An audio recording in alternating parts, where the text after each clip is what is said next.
Le crime d'Orcival, partie 7, chapitre 14.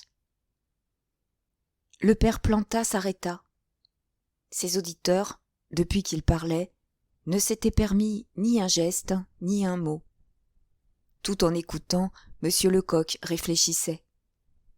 Il se demandait d'où pouvaient venir ces détails précis jusqu'à la minutie. Qui avait rédigé cette terrible biographie de Trémorel? Et son regard se coulant jusqu'au dossier, il distinguait fort bien que tous les feuillets n'étaient pas de la même écriture. Mais déjà, le vieux juge de paix poursuivait. Devenue Madame Sauvrezis, grâce à un coup inespéré du sort, Berthe Le Chahut n'aimait pas son mari. Cette fille d'un pauvre maître d'école de campagne, dont les plus folles visées d'ambition ne dépassaient pas, jadis, une place de sous-maîtresse dans un des pensionnats de Versailles, n'était pas satisfaite de sa situation. Reine absolue du plus beau domaine du pays, entourée de toutes les satisfactions du luxe, disposant à son gré d'une fortune considérable, aimée, adorée, elle se trouvait à plaindre. Cette vie si bien ordonnée, si constamment heureuse, sans inquiétude, sans secousse, lui paraissait d'une écœurante insipidité. N'étaient-ce pas toujours les mêmes plaisirs fades, revenant dans un certain ordre monotone selon les saisons? On recevait ou on allait dans le monde, on montait à cheval, on chassait, on se promenait en voiture. Et ce serait toujours ainsi. Ah, ce n'était pas là une vie telle qu'elle l'avait rêvée. Elle était née pour des jouissances plus vives et plus âpres. Elle avait soif d'émotions et de sensations inconnues, souhaitant l'incertitude de l'avenir, l'imprévu, les transitions, des passions, des aventures, bien d'autres choses encore.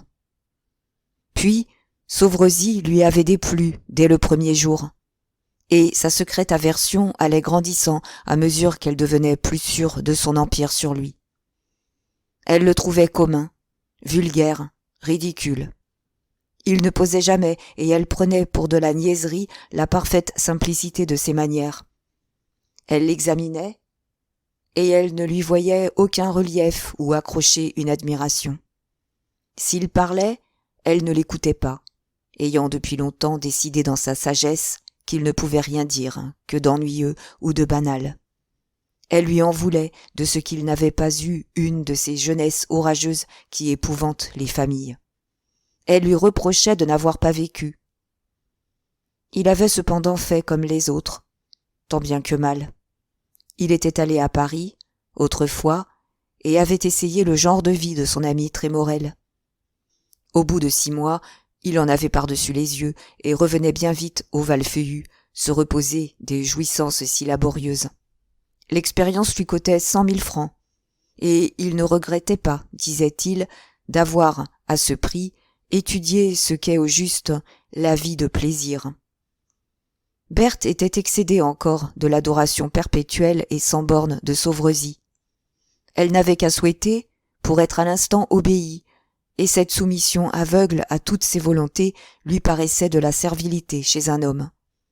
Un homme, se disait-elle, est né pour commander, et non pour obéir, pour être le maître, et non l'esclave. Elle aurait, à tout prendre, préféré un de ces maris qu'on guette à la fenêtre, qui rentrent au milieu de la nuit, chauds encore de l'orgie, ayant perdu au jeu, ivres, et qui, si on se plaint, frappent. Des tyrans, mais des hommes. Quelques mois après son mariage, tout à coup, elle se mit à avoir les fantaisies les plus absurdes, les caprices les plus extravagants.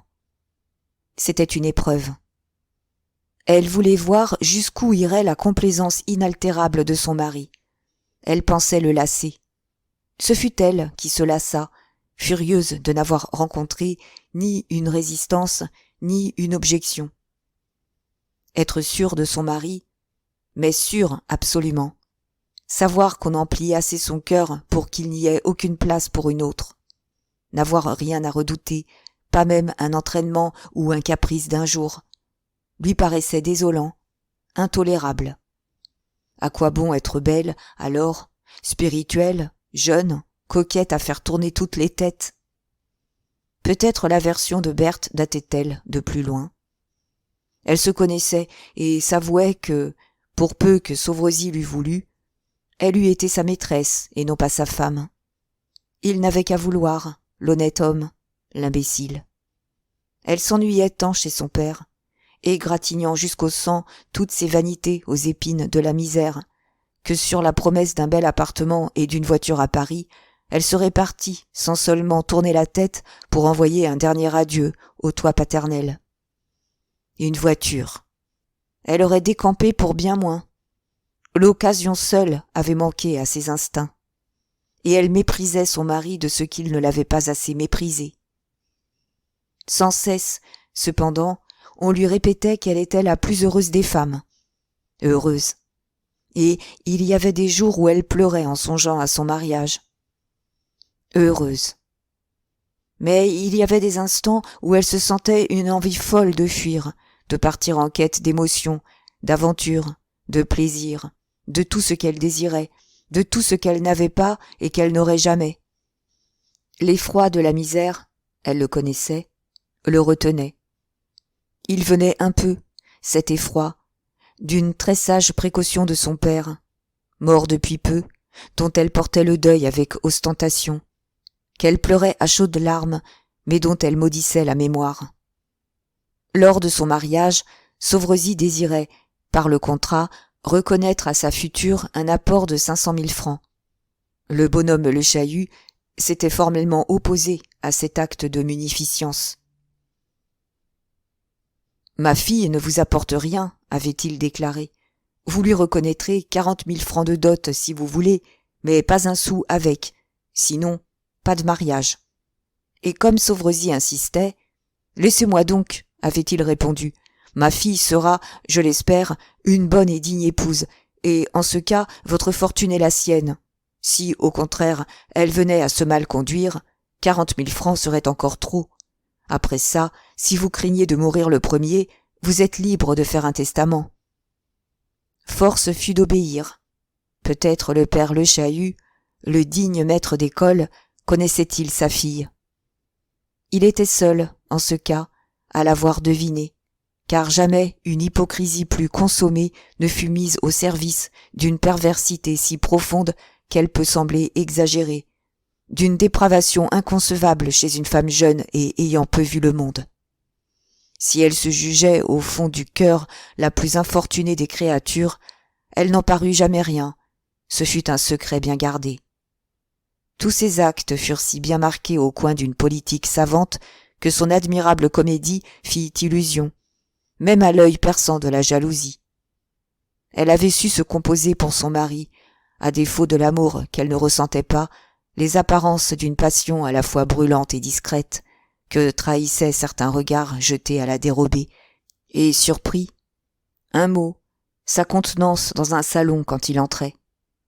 Si bien que tout le monde disait « La belle Berthe est folle de son mari ». C'était la conviction de Sauvrezis, et il était le premier à dire, sans cacher la joie qu'il en éprouvait, « Ma femme m'adore ». Telle était exactement la situation des maîtres du Valfeuillu, lorsque Sauvrezis recueillit à Sèvres, sur le bord de la Seine, le pistolet à la main, son ami Trémorel. Ce soir-là, pour la première fois depuis son mariage, Sauvrezis manqua le dîner après avoir promis d'arriver à l'heure et se fit attendre. Si incompréhensible était l'inexactitude que Berthe eût dû être inquiète, elle n'était qu'indignée de ce qu'elle appelait un manque absolu d'égard. Même, elle se demandait quelle punition elle infligerait au coupable, lorsque sur les 10 heures du soir, la porte du salon de Valfeuillu s'ouvrit brusquement. Sauvrezis était sur le seuil, gai, souriant. « Berthe, dit-il, je t'amène un revenant. » C'est à peine si elle daigna lever la tête, et encore sans perdre l'alinéa du journal qu'elle lisait. Sauvrezis continuait. « Un revenant que tu connais, dont je t'ai parlé bien souvent, que tu aimeras puisque je l'aime, et qu'il est mon plus vieux camarade, mon meilleur ami. » Et s'effaçant, il poussa Hector dans le salon en disant « Madame Sauvrezis, permettez-moi de vous présenter monsieur le comte Hector de Trémorel. Berthe se leva brusquement, rouge, émue, agitée d'une émotion inexprimable, comme à une apparition effrayante. Pour la première fois de sa vie, elle était confuse, intimidée, et n'osait lever ses grands yeux d'un bleu clair à reflets couleur d'acier. « Monsieur, balbutia-t-elle, monsieur, croyez, du moment où mon mari, soyez le bienvenu. » Ce nom de Trémorel, qui éclatait là tout à coup dans son salon, elle le connaissait bien, sans compter que Sauvrezis le lui avait appris. Elle l'avait vu dans les journaux, tous ses amis des châteaux voisins l'avaient prononcé. Dans son esprit, d'après ce qu'elle avait lu ou entendu dire, celui qui le portait devait être un personnage immense, presque surnaturel.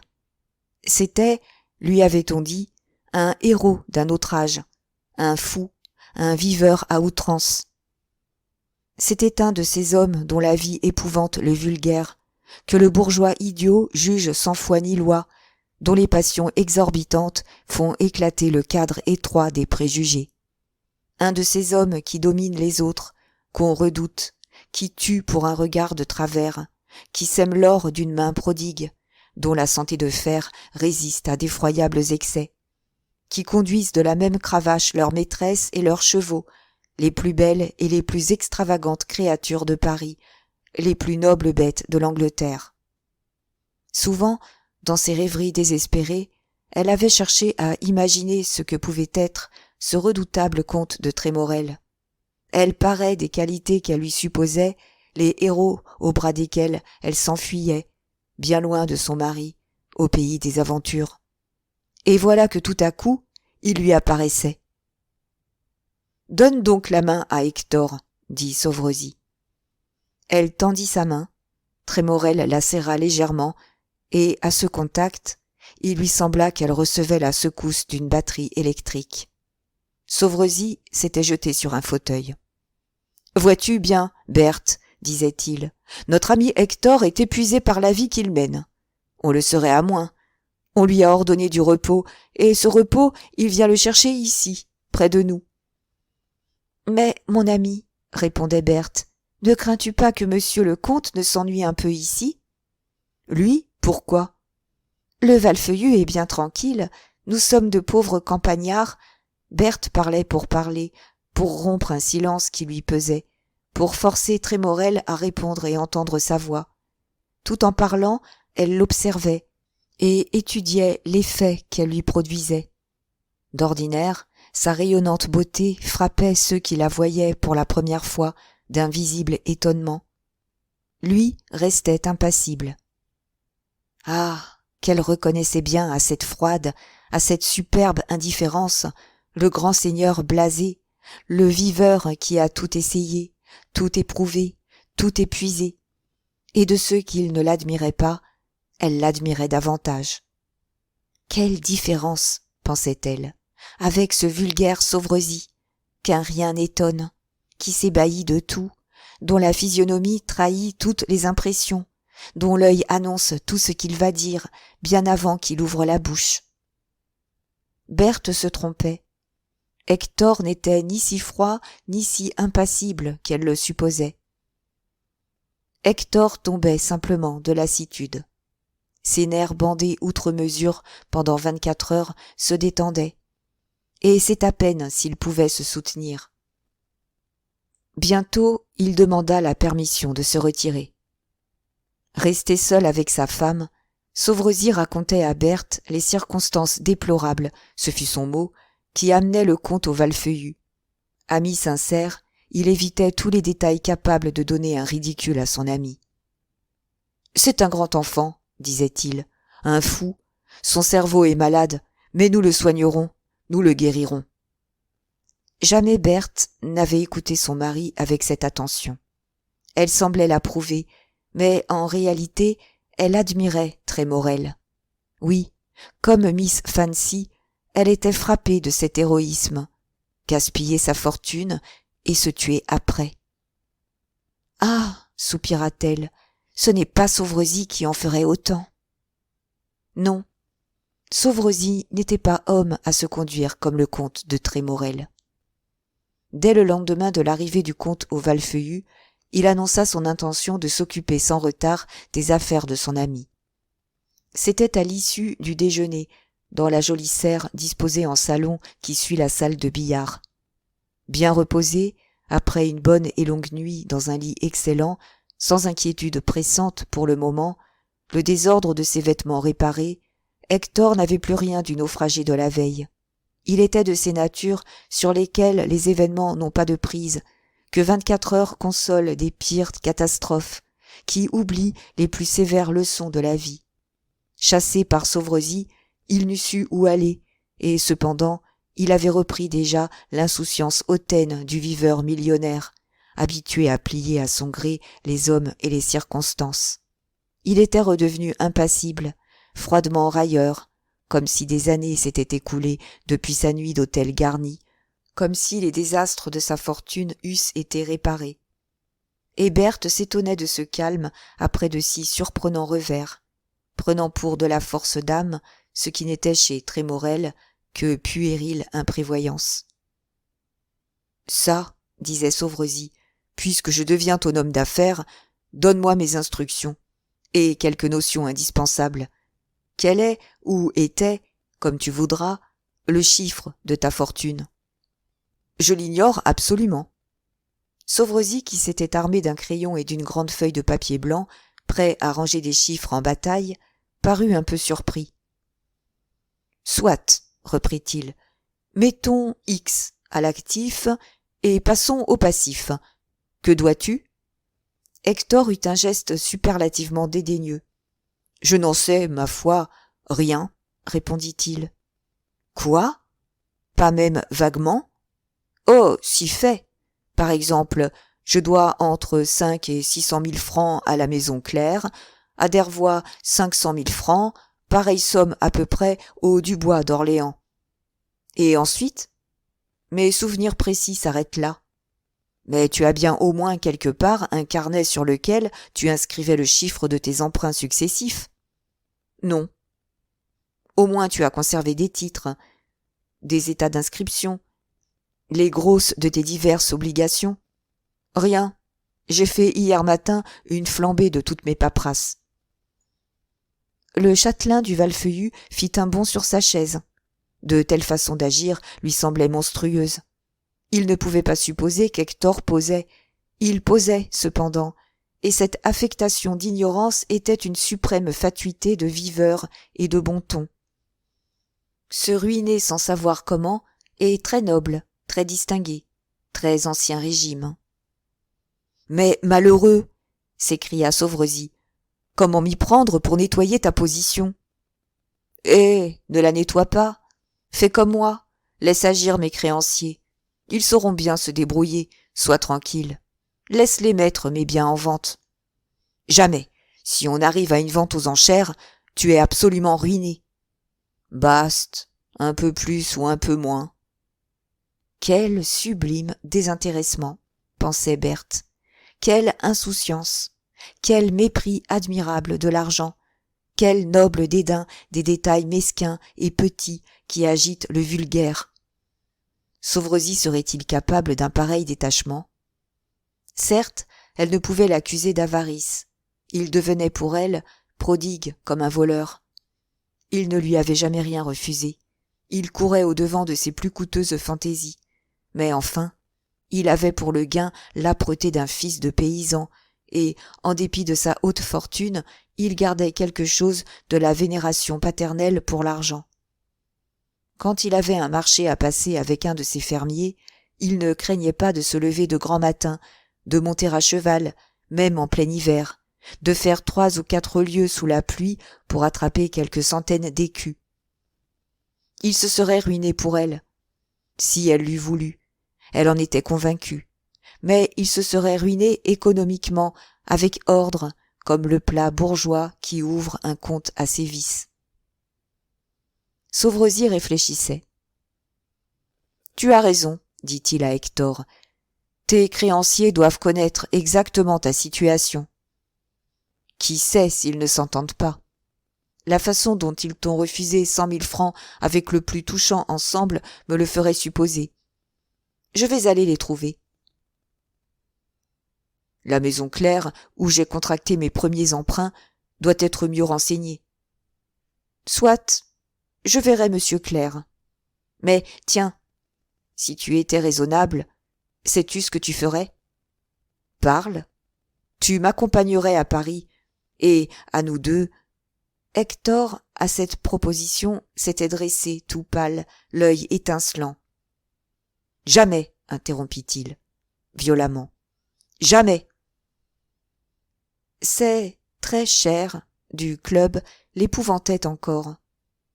Quoi, déchu, tombé, ridiculisé par son suicide manqué, il oserait reparaître sur le théâtre de sa gloire? Sauvrezy lui ouvrait les bras. Sauvrezy était un brave cœur l'aimant assez pour ne pas s'arrêter à la fausseté de sa situation, pour ne pas le juger un lâche de ce qu'il avait reculé, mais les autres. « Ne me reparle plus de Paris, » ajouta-t-il d'un ton plus calme. « De ma vie, je le jure, je n'y remettrai les pieds. »« Soit, tant mieux, reste avec nous. Ce n'est pas moi qui m'en plaindrai, ni ma femme non plus. Et un beau jour, nous te trouverons une héritière dans les environs. » Elle fit, de la tête, sans lever les yeux, un signe affirmatif. « Allons, » reprit Sauvrezy, « il est temps que je parte si je veux ne pas manquer le chemin de fer. »« Mais je t'accompagne à la gare, » fit vivement Trémorel. Ce n'était pas de sa part une prévenance purement amicale. Il voulait prier son ami de s'informer des objets restés au mont-de-piété de la rue de Condé, et aussi lui demander de passer chez Miss Fancy. De la fenêtre de sa chambre, Berthe suivait les deux amis qui, bras dessus, bras dessous, remontaient la route d'Orcival. Quelle différence, pensait-elle, entre ces deux hommes.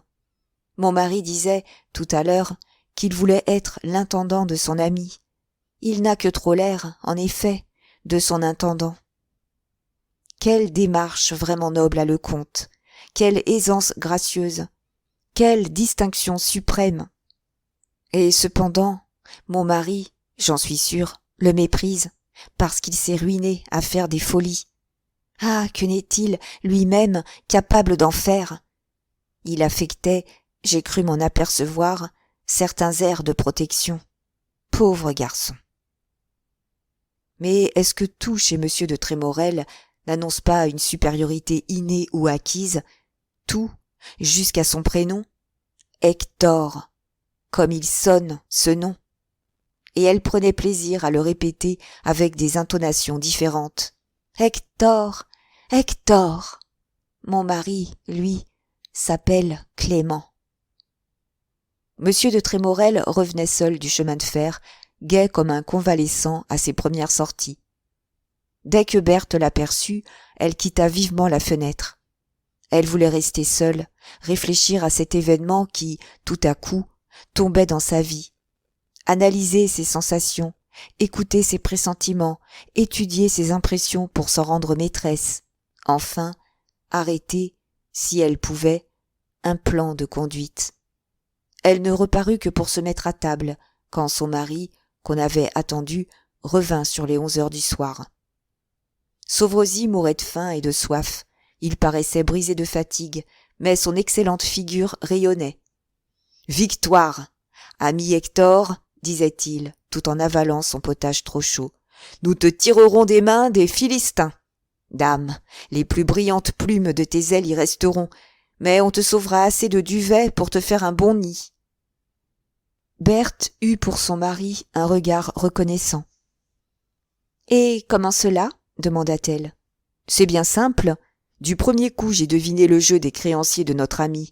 Il comptait obtenir la mise en vente de ses propriétés. Il les achetait en bloc, à vil prix, comme toujours en ces occasions, les revendait ensuite fort bien en détail et partageait le bénéfice. « Et tu empêcheras cela ?» fit Trémorel d'un air incrédule. « Parfaitement. Ah, j'ai dérangé le plan de ces messieurs. J'ai réussi, ce qui est une chance, mais j'ai du bonheur, moi, à les tous réunir le soir même. Vous allez, leur ai-je dit, nous laisser vendre volontairement de gré à gré, sinon je me mets de la partie et brouille les cartes. Il me regardait d'un air goguenard. Mais mon notaire, que j'avais amené, ayant ajouté « Monsieur et monsieur Sauvresi, et s'il veut 2 millions, demain le crédit foncier les lui avancera. » Nos hommes ont ouvert de grands yeux et ont consenti à tout ce que je voulais. Quoi qu'il en eût dit, Hector connaissait assez ses affaires pour savoir qu'avec cette transaction, on lui sauverait une fortune, petite en comparaison de celle qu'il possédait, mais enfin une fortune. Cette certitude le ravit, et dans un mouvement de reconnaissance vrai, serrant entre ses mains les mains de Sauvresi, « Ah, mon ami, s'écria-t-il, c'est l'honneur après la vie que tu me donnes. Comment m'acquitter jamais? En ne faisant plus que des folies raisonnables. Tiens, comme moi, ajouta-t-il, en se penchant vers sa femme et en l'embrassant. Et plus rien à redouter. Rien. C'est que j'aurais, morbleu, emprunté les 2 millions, oui, et ils l'ont bien vu. Mais ce n'est pas tout. Les poursuites sont arrêtées. Je suis allé à ton hôtel, et j'ai pris sur moi de renvoyer tous tes domestiques, à l'exception de ton valet de chambre et d'un palefrenier. Si tu veux m'en croire, nous enverrons dès demain tous tes chevaux au Tattersall, où ils se vendront très bien. Quant au cheval que tu as l'habitude de monter, il sera ici demain. Ces détails choquaient Berthe. Elle trouvait que son mari exagérait l'obligeance, descendant jusqu'à la servilité. Décidément, pensait-elle, il était né pour être intendant. Sauvresi poursuivait. Enfin, sais-tu ce que j'ai fait? Songeant que tu es arrivé ici comme un petit Saint-Jean, j'ai donné l'ordre de remplir 3 ou 4 malles de tes effets. On les a portés au chemin de fer, et en arrivant, j'ai envoyé un domestique les chercher. Hector, lui aussi, commençait à trouver l'obligeance de Sauvresi excessive, et qu'il le traitait par trop en enfant ne sachant rien prévoir. Cette circonstance de son dénûment raconté devant une femme le blessait. Il oubliait que le matin même, il avait trouvé tout simple de faire demander du linge à son ami. Il cherchait une de ces plaisanteries fines qui sauvent une situation, lorsqu'il se fit un grand bruit dans le vestibule. Sans doute les malles arrivaient. Berthe sortit pour donner des ordres. « Vite, pendant que nous sommes seuls, dit Sauvresi. Voici tes bijoux. Ah, j'ai eu du mal à les avoir. Ils sont méfiants au mont-de-piété. Je pense bien qu'ils ont commencé par me prendre pour l'associé d'une bande de filous. Tu n'as pas dit mon nom, au moins. Ça a été inutile. Mon notaire, par bonheur, était avec moi. Non, on ne saura jamais tout ce qu'un notaire peut rendre de service. Ne penses-tu pas que la société est injuste envers les notaires? Trémorel pensait que son ami parlait bien lestement de choses sérieuses, tristes même, et cette légèreté de ton le contrariait. Pour finir, poursuivait Sauvresi, j'ai rendu visite à Miss Fancy. Elle était au lit depuis la veille. On l'y avait portée après ton départ, et depuis la veille, m'a dit sa femme de chambre, elle ne cessait de sangloter à fendre l'âme. Elle n'avait reçu personne? Personne, absolument. Elle te croyait bien mort. Et quand je lui ai affirmé que tu étais chez moi, très vivant et très bien portant, j'ai cru qu'elle deviendrait folle de joie. Sais-tu qu'elle est vraiment jolie? Oui, elle n'est pas mal. Puis c'est, je crois, une bonne personne. Elle m'a dit des choses extrêmement touchantes. Je parierais presque, mon cher ami, qu'elle ne tient pas seulement à ton argent, et qu'elle a pour toi une sincère affection. Hector eut un beau sourire de fatuité. Affection. Le mot était pâle. Bref, ajouta Sauvresi, elle voulait à toute force me suivre pour te voir, pour te parler. J'ai dû, pour obtenir qu'elle me laissât me retirer, lui jurer, avec d'épouvantables serments, qu'elle te verrait demain, non à Paris, puisque tu m'as déclaré que tu n'y voulais plus y remettre les pieds, mais à Corbeil. Ah, comme cela. Donc demain à midi, elle sera à la gare. Nous partirons d'ici ensemble. Pendant que je prendrai le train de Paris, tu monteras, toi, dans celui de Corbeil. Arrange-toi de façon à faire semblant de manger, et tu pourras, là-bas, offrir à déjeuner à Miss Fancy à l'hôtel de la Belle Image. Il n'y a pas d'inconvénient? Pas le moindre. La Belle Image est une grande auberge que sa position à l'entrée de la ville, à 500 mètres du chemin de fer, met absolument à l'abri des curieux et des indiscrets. On peut, d'ici, s'y rendre sans être vu de personne, en suivant le bord de l'eau et en prenant la rue qui tourne le moulin d'Arblay. Hector préparait une objection, Sauverezy, d'un geste, lui ferma la bouche. « Voici ma femme, dit-il. Plus un mot. » Chapitre 15. En montant se coucher, ce soir-là, le comte de Trémorel était déjà beaucoup moins enthousiasmé du dévouement de son ami Sauverezy. Il n'est pas de diamant où on ne trouve une tache en l'examinant à la loupe. Le voici, se disait-il, prêt à abuser de son rôle de sauveur. Il se pose en mentor et fait des phrases. Les gens ne sauraient-ils donc vous obliger sans vous le faire sentir ? Ne semblerait-il pas que, par cette raison qu'il m'a empêché de me brûler la cervelle, je deviens quelque chose lui appartenant ? Pour un peu plus, il allait ce soir me reprocher les magnificences de Fancy. Où s'arrêtera son zèle ? Ce qui n'empêcha pas que, le lendemain, au déjeuner, il prétexta un malaise pour ne pas manger et qu'il fit remarquer à Sauverezy qu'il allait manquer le train. Comme la veille, Berthe, accoudée à sa fenêtre, les regardait s'éloigner. Si grand était son trouble depuis 48 heures qu'elle ne se reconnaissait plus elle-même. Déjà, elle en était à n'oser plus ni réfléchir ni descendre au fond de son cœur. Quelle puissance mystérieuse possédait-il donc, cet homme, pour être entré ainsi violemment dans sa vie ? Elle souhaitait qu'il s'éloignât pour ne plus revenir jamais. Et en même temps, elle s'avouait qu'en partant, il emporterait sa pensée tout entière. Et elle se débattait sous le charme, ne sachant si elle devait se réjouir ou s'affliger des inexprimables émotions qui l'agitaient, s'irritant de subir une domination plus forte que sa volonté. Elle avait décidé que, ce jour-là, elle descendrait au salon. Il ne manquerait pas, ne fût-ce que par politesse, d'y descendre, et alors elle pensait que le voyant de plus près, le faisant causer, le connaissant mieux, son prestige s'évanouirait. Sans doute il allait revenir, et elle guettait son retour, prête à descendre dès qu'elle le verrait au détour du chemin d'Orcival. Elle l'attendait avec des frémissements fébriles, anxieuse comme on l'est au moment d'une lutte, sentant bien que ce premier tête-à-tête, en l'absence de son mari, serait décisif. Mais le temps passait. Il y avait plus de 2 heures qu'il était sorti avec Sauverezy et qu'il ne reparaissait pas. Où pouvait-il être ? En ce moment même, Hector arpentait la salle d'attente du chemin de fer de Corbeil, attendant Miss Fancy. Enfin, il se fit, dans la gare, un grand remue-ménage. Les employés couraient, les hommes d'équipe traversaient la voie, roulant des brouettes. Les portes s'ouvraient et se refermaient bruyamment. Le train arrivait. Bientôt, Miss Fancy parut. Sa douleur, sa joie, ses émotions ne l'avaient pas empêchée de songer à sa toilette, et jamais elle n'avait été plus tapageusement élégante et jolie. Elle portait une robe vert d'eau avec une traîne d'un demi-mètre, un manteau de velours qui n'en finissait plus et un de ces chapeaux nommés « chapeaux à accident » parce qu'ils font cabrer les chevaux de fiacre sur le boulevard. Dès qu'elle aperçut Hector, resté debout près de la porte de sortie, elle poussa un cri, écarta brusquement les gens qui se trouvaient sur son passage et courut se pendre à son cou, riant et pleurant tout à la fois. Elle parlait très haut, avec des gestes que sa toilette faisait paraître plus désordonnés, et tout le monde pouvait l'entendre. « Tu n'es donc pas tué, disait-elle, comme j'ai souffert. Mais quel bonheur aujourd'hui !»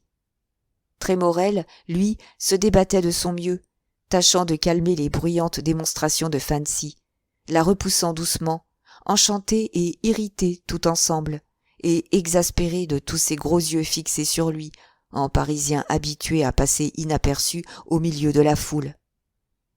Ces coquins des voyageurs ne sortaient. Ils restaient tous là, béants, regardant, attendant. On les regardait, on les entourait, on faisait cercle, on était sur eux. « Allons, viens » fit Hector à bout de patience. Et il l'entraîna, espérant échapper à cette curiosité naïve et imprudente de désœuvrés pour qui tout est une distraction. Mais ils n'y échappèrent pas, on les suivit de loin. Même quelques habitants de Corbeil, montés sur l'impériale de l'omnibus qui fait le service entre la gare et le chemin de fer, prièrent le conducteur d'aller au pas afin de ne pas perdre de vue ces singuliers étrangers. Et ce n'est que lorsqu'ils eurent disparu sous le porche de l'hôtel que la voiture prit le trot. Ainsi furent déconcertées les prévisions de Sauvrezy. L'entrée trop triomphale de Jenny fit sensation. On s'inquiéta, on alla au renseignement.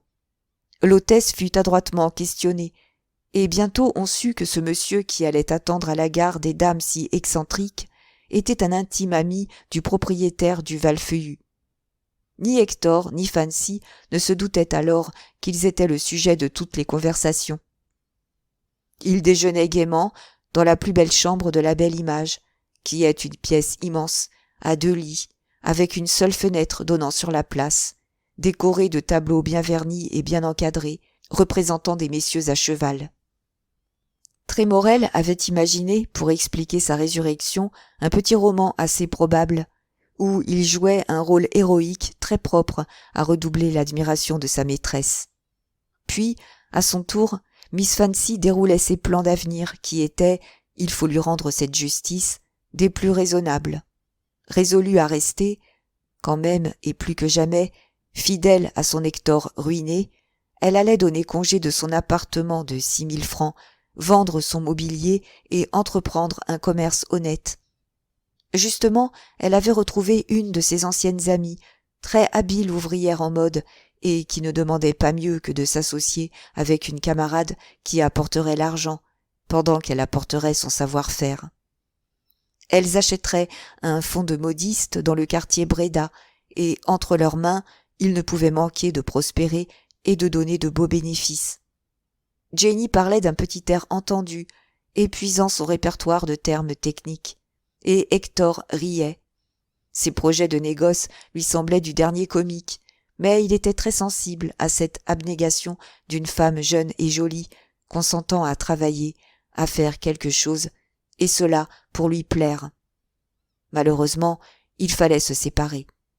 Fancy était venue à Corbeil avec l'intention d'y passer 1 semaine, mais le comte lui déclara que c'était absolument impossible. Elle pleura d'abord beaucoup, se fâcha, puis finalement se consola à l'idée de revenir le mardi suivant. « Allons, adieu, répétait-elle en embrassant Hector. « Au revoir, pense à moi. » Et souriant, avec un geste mutin, elle ajouta: « Je devrais être inquiète. Cependant, il y avait dans le chemin de fer des messieurs qui connaissent ton ami et qui disaient que sa femme est peut-être la plus belle femme de France. Est-ce vrai ? » « Je n'en sais, ma foi, rien. J'ai oublié de la regarder. » Hector ne mentait pas. Sans qu'il parût, il était encore sous l'empire des angoisses de son suicide manqué. Il subissait cet étourdissement qui suit les grandes crises morales, aussi bien que les chocs violents sur la tête, et qui empêche l'attention de s'arrêter aux choses extérieures. Mais ces mots, la plus belle femme de France, éveillèrent son attention, et il put, le soir même, réparer son oubli. Quand il rentra au Val-Feuillu, son ami n'était pas encore de retour, et madame Sauvrezy était seule, lisant, dans le salon très vivement éclairé. Assis en face d'elle, mais un peu de côté, Hector pouvait l'observer à son aise, tout en égrenant quelques phrases banales. Sa première impression fut défavorable à Berthe. Il trouvait sa beauté trop sculpturale, et aussi par trop accomplie. Il lui cherchait des imperfections, et, n'en trouvant pas, il s'effrayait presque de cette belle physionomie immobile, de ces yeux si clairs, dont le regard vous arrivait comme une pointe d'épée. Peut-être son instinct seul lui faisait-il redouter à lui l'homme faible, vacillant, irrésolu, une nature énergique, déterminée, d'une audace implacable.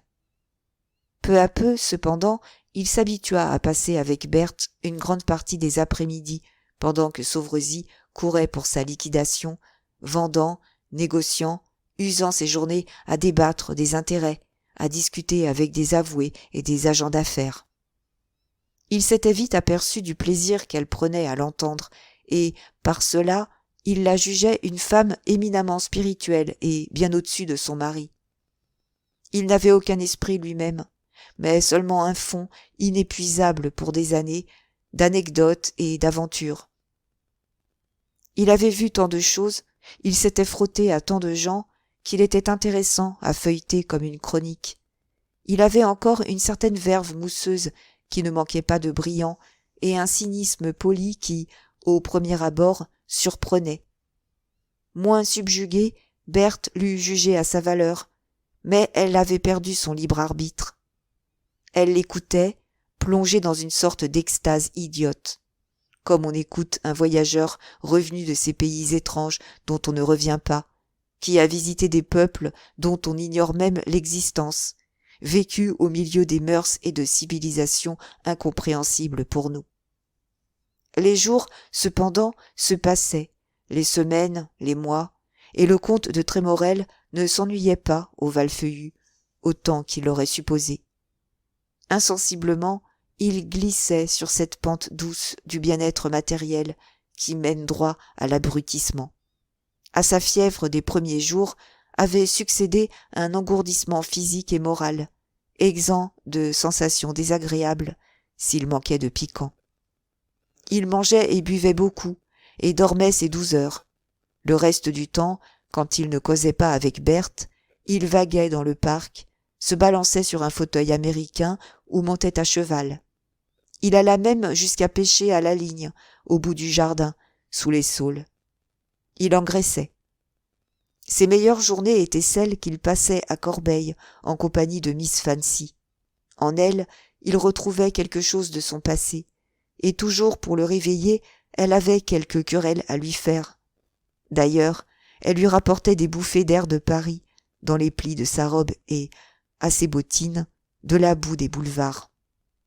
Jenny venait très exactement toutes les semaines, et son amour pour Hector, loin de diminuer, semblait croître à chaque entrevue. Peut-être ne s'expliquait-elle pas parfaitement tous ses sentiments. Les affaires de la pauvre fille tournaient assez mal. Elle avait acheté son fonds bien trop cher, et son associé, au bout d'un mois, avait décampé, lui emportant 3000 francs. Elle n'entendait rien au commerce qu'elle avait entrepris, et on la volait sans pudeur de tous les côtés. Elle ne disait rien de ses soucis à Hector, mais elle comptait bien lui demander de lui venir en aide. C'était bien le moins qu'il pût faire, après l'immense sacrifice auquel elle s'était résignée pour lui. Dans les commencements, les habitués du Valfeuillu s'étonnèrent un peu de la continuelle présence de ce grand jeune homme qui traînait comme un boulet son désœuvrement. Puis, ils s'accoutumèrent à lui. Hector avait fini par se composer une physionomie mélancolique, ainsi qu'il convient à un être éprouvé par des malheurs inouïs et pour lequel la vie a menti à ses promesses. Il paraissait inoffensif. On l'adopta. On disait « Le comte de Trémorel est d'une simplicité charmante ». Mais il avait, à certains moments, lorsqu'il était seul, des retours soudains et terribles. « Cette vie ne peut durer », pensait-il, et des rages puériles le transportaient, s'il venait à comparer le passé au présent. Comment secouer cette morne existence? Comment se délivrer de tous ces gens étroits comme la morale, plus plats que la réalité, qui l'entouraient, qui étaient les amis de Sauvrezy? Mais où fuir? Où se réfugier? La tentation de reparaître à Paris ne lui venait pas. Et d'ailleurs, qu'y ferait-il? Son hôtel avait été vendu à un ancien marchand de cuir verni. Il n'avait d'argent que celui qu'il empruntait à Sauvrezy. Et c'était, ce Sauvrezy, dans la pensée d'Hector, un ami terrible, envahissant, implacable, dur comme le chirurgien qui s'inquiète peu de faire crier, sous le bistouri, le malade qu'il doit sauver. Il ne comprenait, dans les situations désespérées, ni les demi-parties, ni les transactions. « Ta barque sombre, avait-il dit à Hector. Jetons à la mer tout le superflu pour commencer. Ne gardons rien du passé, il est mort. Enterrons-le, et que rien ne le rappelle. Ta situation liquidée, nous verrons. » Elle était fort laborieuse, cette liquidation. Les créanciers naissaient sous les pas de tous côtés, et jamais la liste n'en était close. Il en venait même de l'étranger, de l'Angleterre. Plusieurs avaient certainement été payés, mais on ne pouvait leur représenter des reçus, et ils se fâchaient. Quelques-uns, dont les prétentions par trop exorbitantes furent repoussées, déclarèrent qu'ils plaideraient, espérant qu'on reculerait devant le scandale. Et Sauvrezis fatiguait son ami par son incessante activité. Tous les 2 ou 3 jours, il se rendait à Paris, et il fit plusieurs voyages lors de la vente des propriétés de la Bourgogne et de l'Orléanais. Après l'avoir d'abord pris en guignon, le comte de Trémorel le détestait nettement. Il le haïssait. L'air constamment heureux de Sauvrezis faisait son désespoir. La jalousie le poignait. Une seule pensée, une pensée détestable le consolait un peu. Le bonheur de Sauvrezis, se disait-il, vient surtout de ce qu'il est un imbécile. Il croit sa femme folle de lui, et la vérité est qu'elle ne peut le souffrir. Berthe, en effet, en était venue à laisser deviner à Hector son aversion pour son mari. Elle n'en était plus à étudier les mouvements de son cœur. Elle aimait Trémorel, et elle se l'avouait. À ses yeux prévenus, il réalisait absolument l'idéal de ses rêves enfiévrés. Mais elle était en même temps exaspérée de ne lui voir aucun amour pour elle. Sa beauté n'était donc pas irrésistible, comme elle l'avait souvent entendu dire. Il était avec elle empressé, galant même, mais rien de plus. S'il m'aimait, pensait-elle, non sans colère, hardi comme il l'est avec les femmes, ne redoutant rien ni personne, il me le dirait. Et elle se prenait à détester cette femme, cette rivale, qu'il allait retrouver toutes les semaines à Corbeil. Elle eût voulu la connaître, la voir. Qui pouvait-elle être? Était-elle bien belle? Hector avait été impénétrable au sujet de Miss Fancy. Adroitement interrogé, il avait répondu très vaguement, n'étant pas fâché de laisser l'imagination de Berthe s'égarer en suppositions qui ne pouvaient être que très flatteuses pour lui.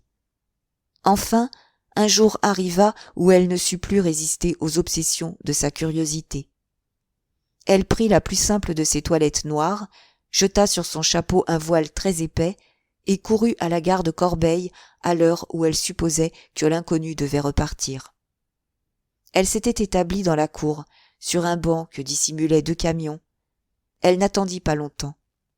Bientôt, à l'extrémité de l'avenue, qu'elle pouvait surveiller de sa place, elle vit s'avancer le comte de Trémorel et sa maîtresse. Ils se donnaient le bras et avaient l'air des plus heureux amoureux de la terre.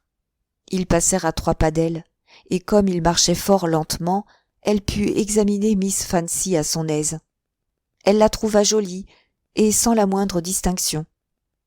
Ayant vu ce qu'elle voulait voir, rassurée par cette certitude, prouvant son inexpérience, que Jenny, étant une fille de rien, n'était pas à craindre, Berthe ne songea plus qu'à se retirer bien vite. Mais elle prit mal son temps. Au moment où elle dépassait les voitures qui la cachaient, Hector sortait de la gare.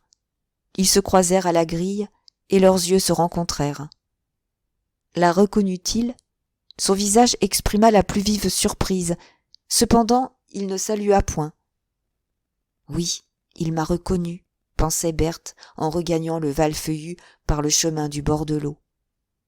Et, surprise, un peu épouvantée de son audace, elle se demandait si elle devait s'affliger ou se réjouir de cette rencontre. Qu'en résulterait-il? À 10 minutes de distance, Hector la suivait le long de cette route qui côtoie la Seine. Il était, lui aussi, singulièrement étonné.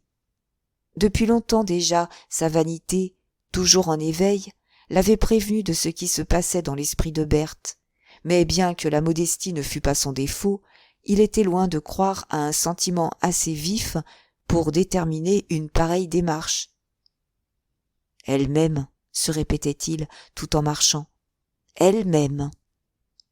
Il ne savait encore à quoi se résoudre. Fuirait-il? Resterait-il le même avec elle, feignant de ne pas l'avoir aperçu? Cependant, il n'y avait guère à hésiter.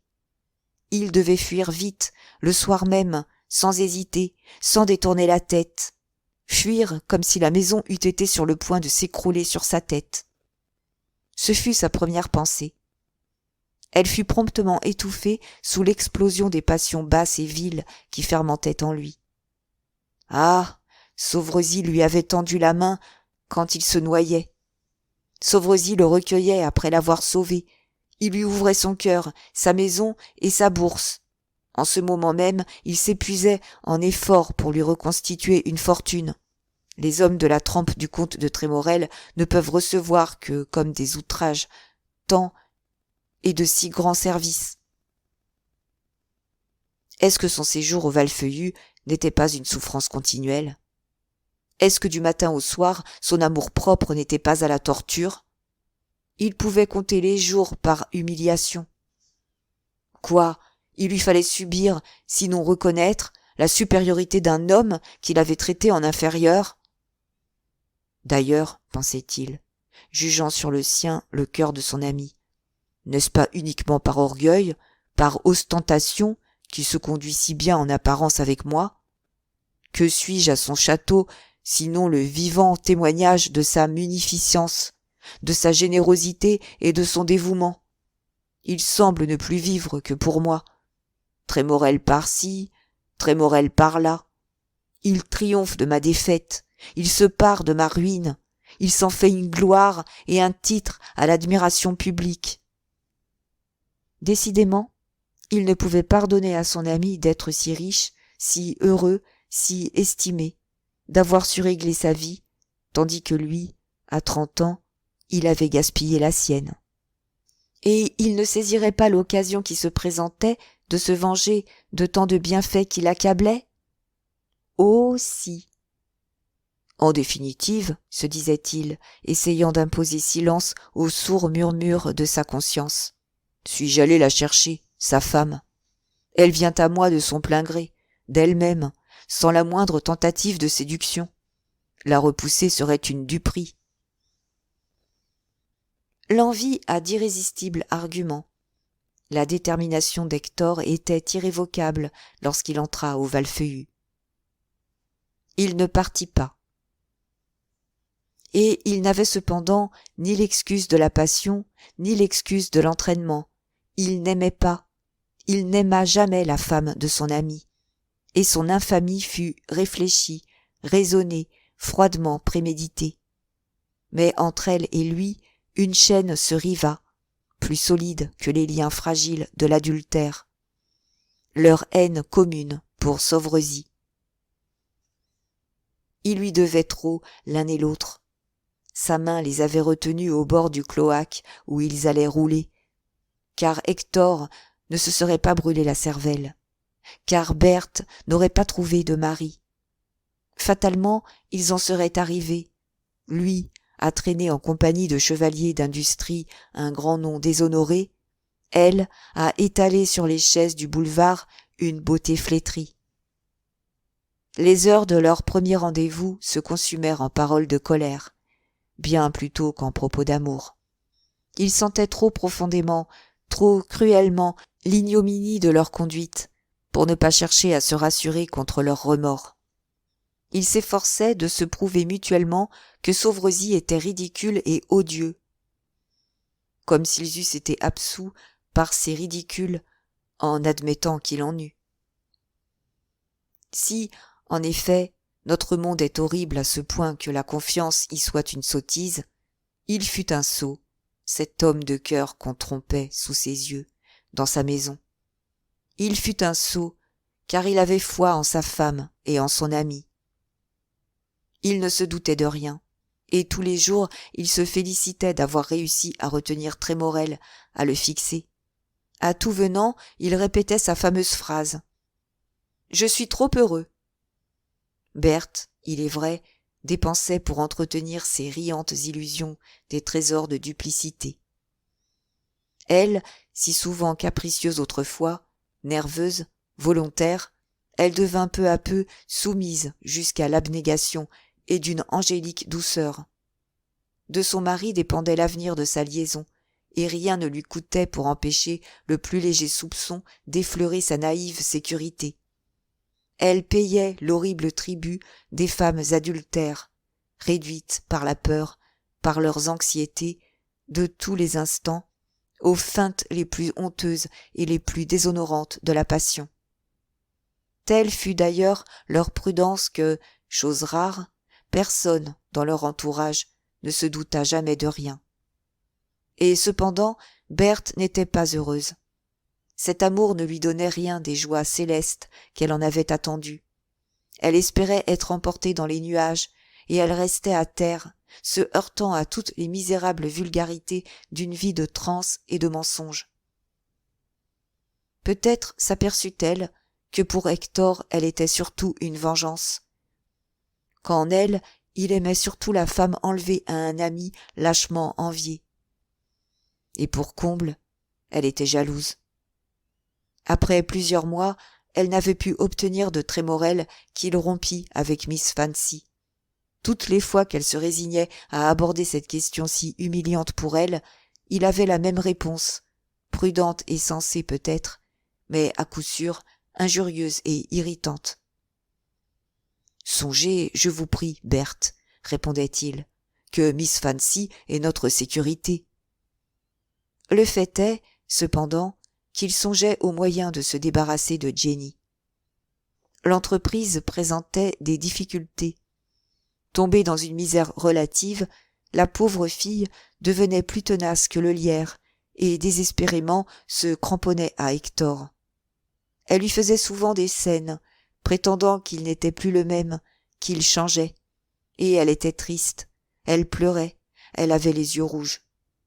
Un soir, dans un accès de colère, après avoir attendu en vain son amant une partie de la journée, elle lui avait fait des menaces singulières. « Tu as une autre maîtresse, lui avait-elle dit. Je le sais, j'en ai la preuve. Prends garde, si jamais tu me quittais, c'est sur elle que tomberait ma colère, et crois que je ne ménagerai rien. »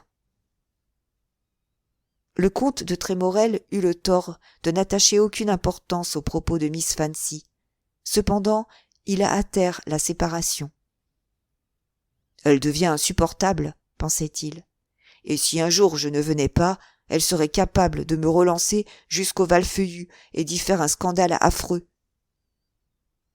C'est pourquoi, les plaintes et les larmes de Berthe aidant, il s'arma de courage et partit pour Corbeil, résolu à rompre à tout prix. Il prit pour annoncer ses intentions toutes les précautions imaginables, cherchant de bonnes raisons, des prétextes plausibles. « Il faut être sage, vois-tu, Jenny, disait-il, et pour un temps cesser de nous voir. Je suis ruiné, tu le sais, un mariage seul peut me sauver. » Hector s'était préparé à une explosion terrible de fureur, à des cris perçants, à des attaques de nerfs, à des évanouissements. Rien. À sa grande stupéfaction, Miss Fancy ne répondit pas un seul mot. Seulement, elle devint plus blanche que sa collerette. Ses lèvres, d'ordinaire si rouges, blêmirent. Ses grands yeux s'injectèrent, non de sang, mais de bile. « Ainsi, fit-elle, les dents serrées par sa colère contenue, ainsi tu te maries. »« Il le faut bien, hélas, répondit-il avec un soupir hypocrite. Songe que dans ces derniers temps, je n'ai pu t'être utile qu'en empruntant de l'argent à mon ami. Sa bourse ne sera pas éternellement à ma disposition. » Miss Fancy prit les mains d'Hector et l'attira au jour, près de la fenêtre. Là, le fixant, comme si l'obstination de son regard eût pu faire tressaillir la vérité en lui, elle lui dit lentement, en scandant ces mots. « C'est bien vrai, n'est-ce pas? Si tu m'abandonnes, c'est pour te marier. » Hector dégagea une de ses mains pour l'appuyer sur son cœur. « Je te le jure, sur mon honneur, » affirma-t-il. « Alors, je dois te croire. » Jenny était revenue au milieu de la chambre. Debout devant la glace, elle remettait son chapeau, disposant gracieusement les brides, tranquillement, comme si rien ne s'était passé. Quand elle fut prête à sortir, elle revint à Trémorel. « Une dernière fois » demanda-t-elle d'un ton qu'elle s'efforçait de rendre ferme et que démentaient ses yeux brillants d'une larme près de rouler. « Une dernière fois, Hector. C'est bien fini. » « Il le faut. » Fancy eut un geste que Trémorel ne vit pas. Sa figure prit une expression méchante. Ses lèvres s'entr'ouvrirent pour quelque réponse ironique, mais elle se ravisa presque aussitôt. « Je pars, Hector, » dit-elle après un moment de réflexion. « Si c'est vraiment pour te marier que tu me quittes, jamais tu n'entendras parler de moi. »« Eh, mon enfant, j'espère bien que je resterai ton ami. »« Bien, bien. Si, au contraire, comme je le crois, c'est pour une autre maîtresse que tu m'abandonnes, rappelle-toi ce que je te dis. Tu es un homme mort, et elle est une femme perdue. » Elle ouvrait la porte. Il voulut lui prendre la main. Elle le repoussa. « Adieu !» Hector courut à la fenêtre pour s'assurer de son départ. Oui, elle se résignait. Elle remontait l'avenue qui conduit à la gare. « Allons, » se dit-il, « ça a été dur, mais moins que je ne croyais. » Vraiment, Jenny était une bonne fille.